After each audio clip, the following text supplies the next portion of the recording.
what is solution focus? Because it's a thing. Right. It's a thing. It sounds like just a random collection of words, but actually it's a thing. It's its own tradition.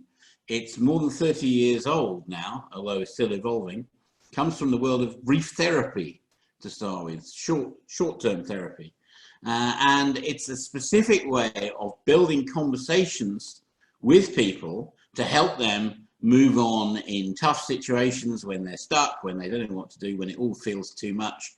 And it's not about trying to solve their problem, even though, of course, they probably have a problem. It's about trying to help them build a solution.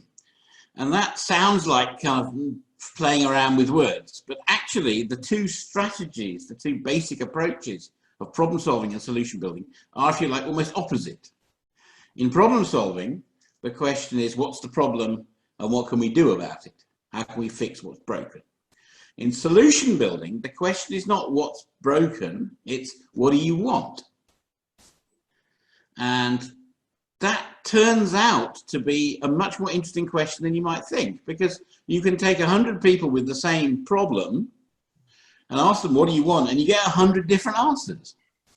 And so immediately we now have kind of 100 different routes towards that. And then the other piece of solution focus, apart from what do you want, is what's working already. And again, in problem solving, people tend to focus on what's not working and needs fixing, whereas in solution focus, we focus on what is working and we can build on.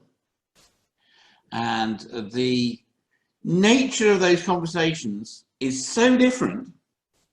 And in solution building, we see that people's energy goes up, their motivation goes up, they get more interested, they get engaged, they start having new ideas within a matter of minutes, often, of beginning the conversation. And it was built in therapy, so it works for very tough things, but it also works superbly well as a coaching model and an organizational intervention model, like team building, organization development, and so on.